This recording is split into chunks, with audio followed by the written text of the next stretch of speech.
அவர் போகிற போக்கில் மக்களை கொச்சைப்படுத்தி இருக்கிறார். இந்த ஒரு அறிவிப்பின் கீழ் கருணை என்ற ஒரு வார்த்தையை பயன்படுத்தி கருணை தொகை அவர்களுக்கு கருணையாக கொடுக்கிறோம்.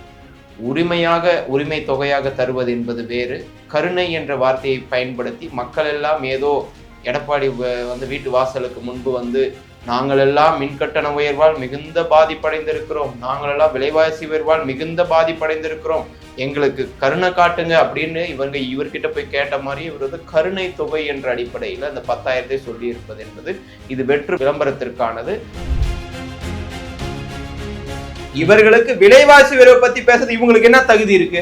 விலைவாசிய முதலாக உயர்த்தி மக்கள் வயிற்றுல அடிச்சவங்களே அதிமுகவை சார்ந்தவங்க தான். இன்னைக்கு அப்படியே நல்லவர்கள் மாதிரி நாடகம் ஆனா சரியா போயிடுமா? இன்னைக்கு எடப்பாடி பழனிசாமி அவர்கள் அதுதான் சொல்றேன், முழு சங்கியாவே மாறிட்டாருன்னு சொல்லி. அந்த சங்கிங்க பீகார்ல 10,000 ரூபாய் கொடுத்துட்டு ஓட்டு வாங்குறாங்க. இங்க இருக்கிற சங்கி கொஞ்சம் ஒரு 5-6 தேர்தலுக்கு முன்பு 20 ரூபா நோட்டை கொடுத்து ஏமாத்தினாங்க. 20 ரூபா நோட்டை கொடுத்து ஏமாத்தினவரும் அந்த கூட்டணியில போய் சேர்ந்திருக்கிறார்.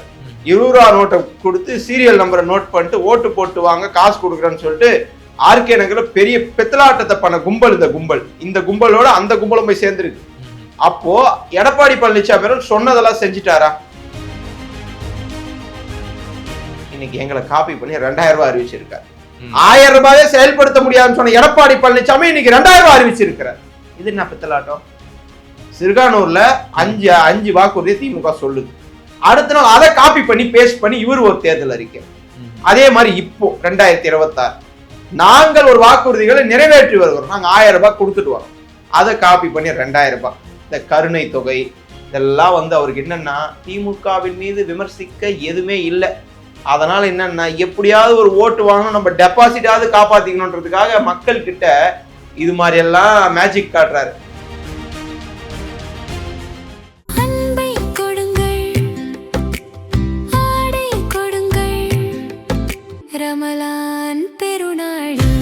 Super Saravana stores.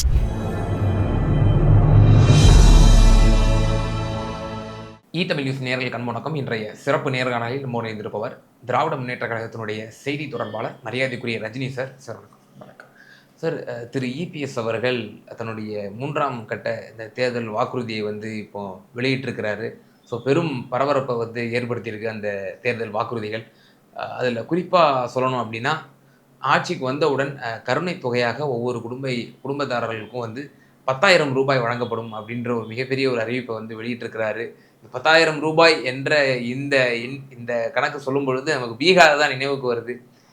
பீகாரில் பாஜக அந்த அரசு 10,000 ரூபாய் கொடுத்து மிகப்பெரிய ஒரு ஸ்வீப் வெற்றி பெற்றாங்க. இபிஎஸ் தரன்னு சொல்லி ஒரு வாக்குறுதி கொடுத்துருக்காரு, ஒரு பிரதான எதிர்கட்சி தலைவர். எப்படி பார்க்குறீங்க? மக்கள் மத்தியில் ஒரு இம்பாக்டை ஏற்படுத்தும். இதை நான் வன்மையாக கண்டிக்கிறேன். அவர் வெளியிட்டுள்ள இந்த அறிவிப்பை திராவிட முன்னேற்ற கழகத்தின் சார்பாக செய்தி தொடர்பாளர் என்ற முறையில் நான் வன்மையாக கண்டிக்கிறேன். அவர் போகிற போக்கில் மக்களை கொச்சைப்படுத்தி இருக்கிறார். இந்த ஒரு அறிவிப்பின் கீழ் கருணை என்ற ஒரு வார்த்தையை பயன்படுத்தி கருணை தொகை அவர்களுக்கு கருணையாக கொடுக்கிறோம். உரிமை தொகையாக தருவது என்பது வேறு. கருணை என்ற வார்த்தையை பயன்படுத்தி மக்கள் எல்லாம் ஏதோ எடப்பாடி வீட்டு வாசலுக்கு முன்பு நாங்கள் எல்லாம் மின்கட்டண உயர்வால் மிகுந்த பாதிப்படைந்திருக்கிறோம், நாங்கள் எல்லாம் விலைவாசி உயர்வால் மிகுந்த பாதிப்படைந்திருக்கிறோம், எங்களுக்கு கருணை காட்டுங்க அப்படின்னு இவர்கிட்ட போய் கேட்ட மாதிரி இவர் கருணை தொகை என்ற அடிப்படையில் அந்த 10,000 சொல்லி இருப்பது என்பது இது வெற்று விளம்பரத்திற்கானது.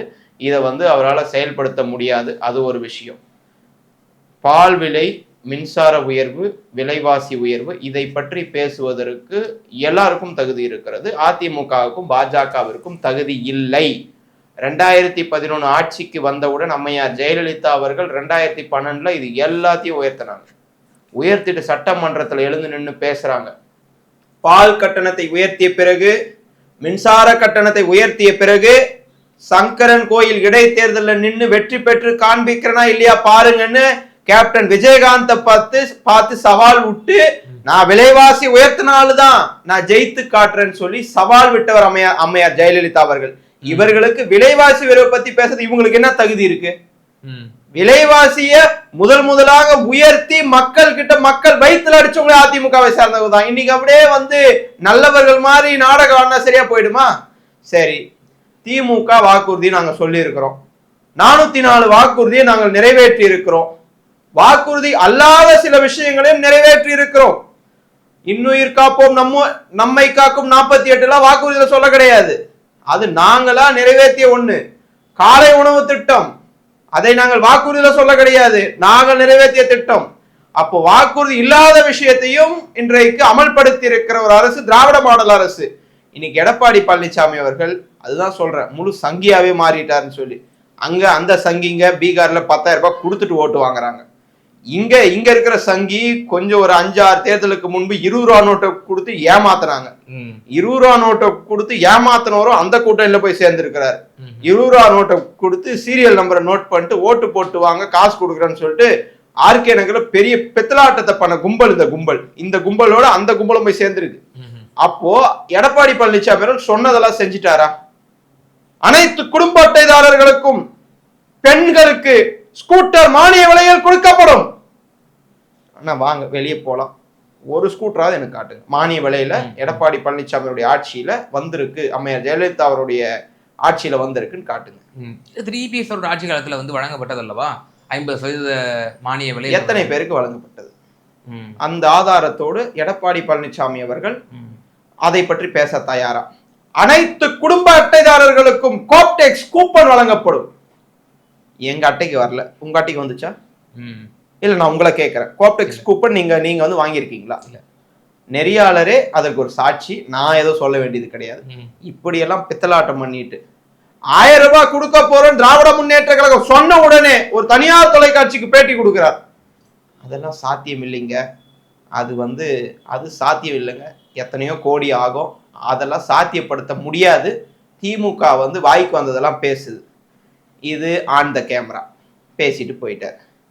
அப்படி பேசிட்டு போன நபர் இன்னைக்கு எங்களை காப்பி பண்ணி 2000 ரூபாய் அறிவிச்சிருக்காரு. 1000 ரூபாயை செயல்படுத்த முடியாதுன்னு சொன்ன எடப்பாடி பழனிசாமி இன்னைக்கு 2000 ரூபாய் அறிவிச்சிருக்கிறார். இது என்ன பித்தலாட்டம்? சிறுகானூர்ல 5 வாக்குறுதியை திமுக சொல்லுது, அடுத்த நாள் அதை காப்பி பண்ணி பேஸ்ட் பண்ணி இவர் ஒரு தேர்தல் அறிக்கை. அதே மாதிரி இப்போ 2026 நாங்கள் ஒரு வாக்குறுதிகளை நிறைவேற்றி வருகிறோம், நாங்க 1000 ரூபாய் கொடுத்துட்டு வரோம், அதை காப்பி பண்ணி 2000 ரூபாய். இந்த கருணை தொகை இதெல்லாம் அவருக்கு என்னன்னா திமுகவின் மீது விமர்சிக்க எதுவுமே இல்லை. அதனால என்னன்னா எப்படியாவது ஒரு ஓட்டு வாங்கணும், நம்ம டெபாசிட்டாவது காப்பாத்திக்கணுன்றதுக்காக மக்கள் கிட்ட இது மாதிரி எல்லாம் மேஜிக் காட்டுறாரு. அன்னைக்கு மிக்சி கிரைண்டரு மின்விசிறின்னு சொன்னாங்க, சொல்லி வீட்டுக்கு வர்றது ஃபேன் ஓடுன்னாங்க, அது பாட்டு ஓடுது, அதோட சக்கரங்கள்லாம் முன்னாடி ஓடுது.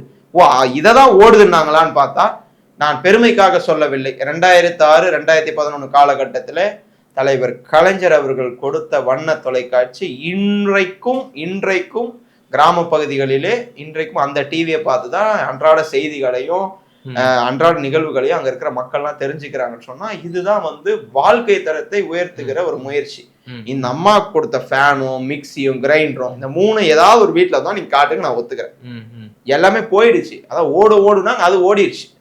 அப்போ இந்த மாதிரி கடந்த கால நிகழ்வுகளை எல்லாம் பாக்குறப்போ இவர் இதை அதுவும் அம்மையார் ஜெயலலிதா அவர்களின் பிறந்த நாளில் நாங்கள் இந்த வாக்குறுதி எல்லாம் சொல்றோம் அப்படின்றது மக்களை ஏமாற்றக்கூடிய ஒரு செயல். ஏமாத்தி ஓட்டு வாங்கணும் சார், சங்கியா மாட்டாரு. அங்க பீகார்ல சங்கிங்க என்ன பண்ணாங்க, 10,000 ரூபாய் கொடுத்து ஓட்டு வாங்கினாங்க. இவரு ஓட்டு போடுங்க கொடுக்குறன்றாரு. இது ஆர்கே நகர்ல 20 ரூபாய் கொடுத்து ஏமாத்தினதும் இதுவும் ஒண்ணுதான். ஆனா அதே பீகார்ல தான் ஆர்ஜேடி சொன்னாங்க ஒவ்வொரு வீட்டுக்கு வேலை வாய்ப்பு வாங்கி தருவோம் அப்படின்னு சொன்னாங்க. இதே போலதான் ஒரு அமௌண்ட் அவங்களும் அறிவிச்சாங்க, மீண்டும் ஆட்சிக்கு வந்ததுக்கு அப்புறம் தருவோன்ட்டு. ஆனால் மக்கள் அந்த எதிர்கட்சியா இருந்த பீகார்ல இருக்கிற லிட்ரஸி ரேட்டு வேற 68% தான் இருக்கிறாங்க, 68% உள்ளதான் இருக்காங்க. பட் தமிழ்நாட்டுல நியர் டு 90% லிட்ரஸி ரேட்ல இருக்கும். எது நல்லது, யாரு நல்லது செய்யறா அப்படின்னு சொல்லி இங்க எல்லாம் படித்தவர்களாக இருக்கிறோம். அதனால நம்ம பாக்குறப்ப நமக்கு தெரியும் இவரு எங்க இருந்து வராரு, யாருக்கிட்ட அடிமையா இருந்து வராரு அப்படின்னு மக்களுக்கு தெரியும். 10,000 ரூபாய் நம்பி எல்லாம் மக்கள் ஒரு 10,000 ரூபாய் கருணையா நமக்கு கொடுக்குறாரு அப்படின்னு சொல்லி நம்பி ஓட்டு போறதுக்கு மக்கள் ஏமாளிகள் அல்ல. இவர் ஆர்கே நகர்ல வாங்கிட்டாரு, தொப்பியை காமிச்சு அதுக்கப்புறம் குக்கர்ன்னு நினைக்கிறேன் ஃபர்ஸ்ட் எலெக்ஷனை ஸ்டாப் பண்ணாங்க, தொப்பில நின்று தொப்பி கிடையாது போப்பான்ட்டாங்க. அதுக்கப்புறம் குக்கர்ல வந்தார், குக்கர்ல ஒரு பெரிய ஸ்கேம் பண்ணி ஜெயிச்சிட்டார் டிடிவி தினகரன்.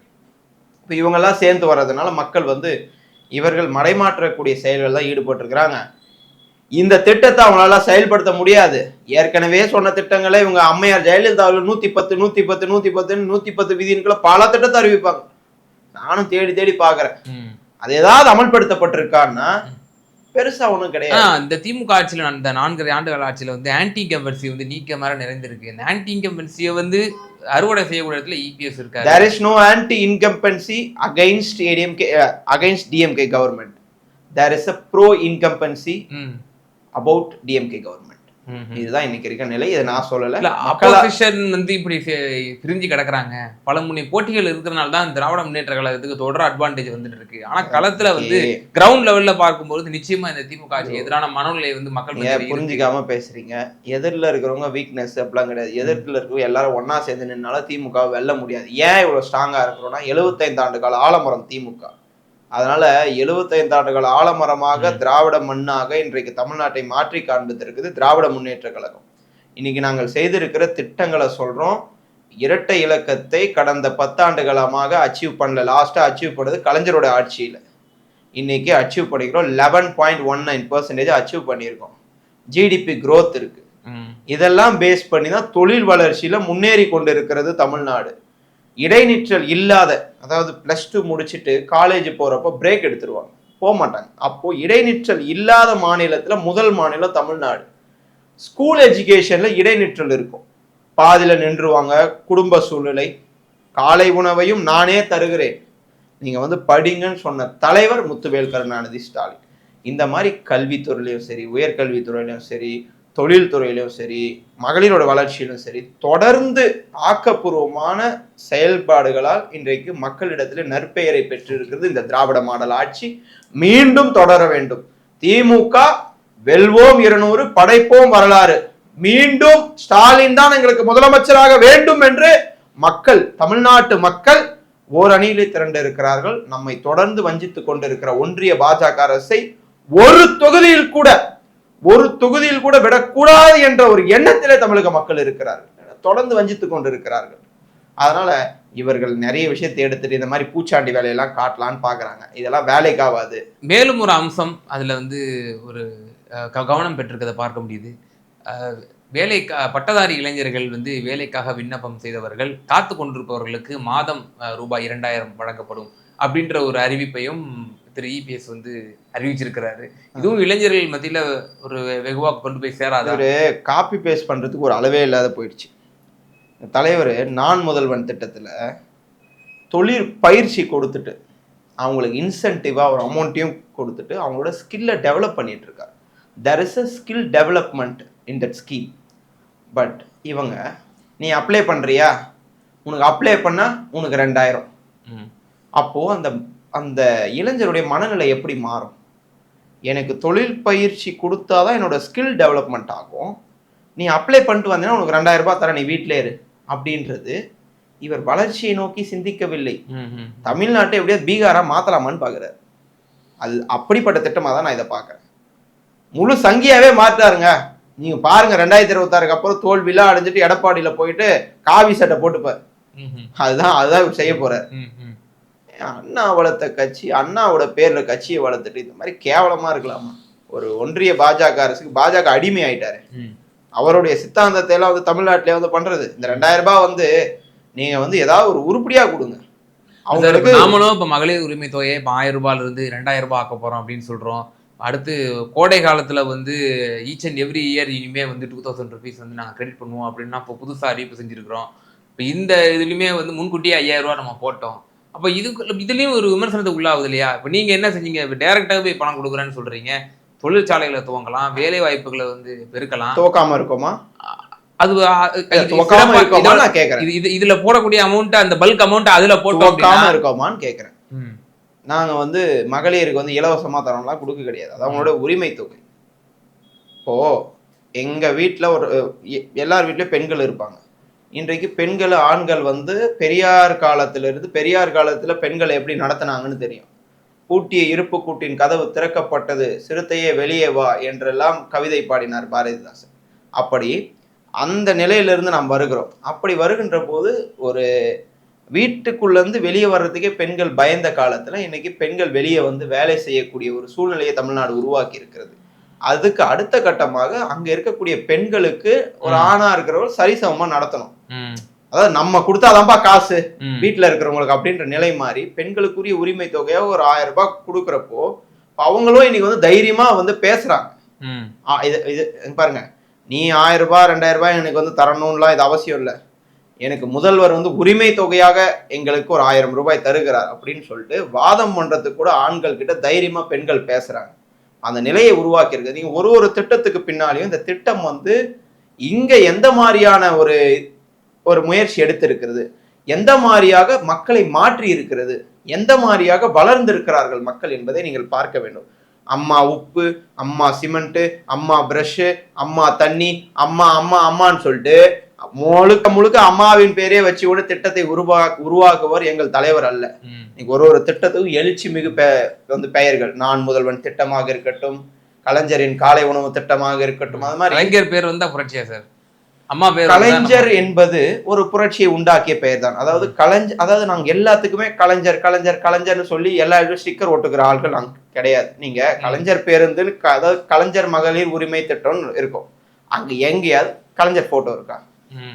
பேரு தான் கலைஞர், போட்டோ ஏதாவது இருக்கா? பஸ்ல வந்து போட்டோ வந்து ஒட்ட முடியாதா எங்களால? ஒட்டலாமே. ஆனா வந்து நாங்க ஏன் ஒட்டல? மக்கள் பயணிக்கிற பயன்பாடு. தமிழ்நாடு அரசு சிம்பிள் இருக்கு, there is a body call Tamil Nadu state corporation, அதாவது பஸ் கார்பரேஷன் இருக்கு, அவங்க வந்து ரன் பண்றாங்க. அதனால அங்க நீங்க கடந்த ஆட்சி காலத்தை பார்த்தீங்கன்னா எல்லா இடத்துலயும் அம்மா போட்டோ இருக்கும். அம்மா அம்மா அம்மா அம்மான்னு சொல்லிட்டு உள்ளபடியாக நானும் அம்மையார் ஜெயலலிதா அவர்களை பெரிதும் மதிக்கக்கூடிய தலைவர் அம்மையார் ஜெயலலிதா அவர்கள், அதுல எந்த மாற்று கருத்தும் கிடையாது. ஆனால் அரசியல் என்று வருகின்ற போது அவர்கள் எப்படி செய்தார்கள் ஒரு திட்டத்தை, நாங்கள் எப்படி இன்றைக்கு திட்டத்தை செயல்படுத்தி கொண்டிருக்கிறோம் என்பது வேறுபாடு இருக்கு. அந்த வேறுபாடை மக்கள் புரிந்து கொள்வார்கள். வருகிற தேர்தலிலே 200 தொகுதின்னு நாங்க சொன்னோம். இப்ப தேமுதிக வந்தோடனே நிறைய அதிமுக முன்னாள் அமைச்சர்களுக்கு தூக்கம் வரலையா, நம்ம ஜெயிப்போமா, நம்ம டெபாசிட் வாங்குவோமான்ற நிலைக்கெல்லாம் தள்ளப்பட்டிருக்கிறதாக வந்து செய்திகள் வருகிறது. என்னை பொறுத்தவரையில் 200 தொகுதி என்று இப்போது சொல்லுகிறேன். இன்னும் ஒரு மாதத்திற்கு பிறகு அது 220ஆக கூட மாறலாம். அதில் ஆச்சரியப்படுவதற்கில்லை.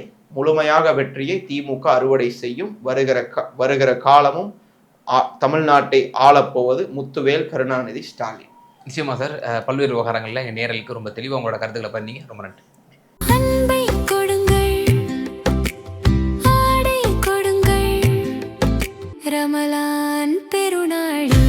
Super Sarvana Stores.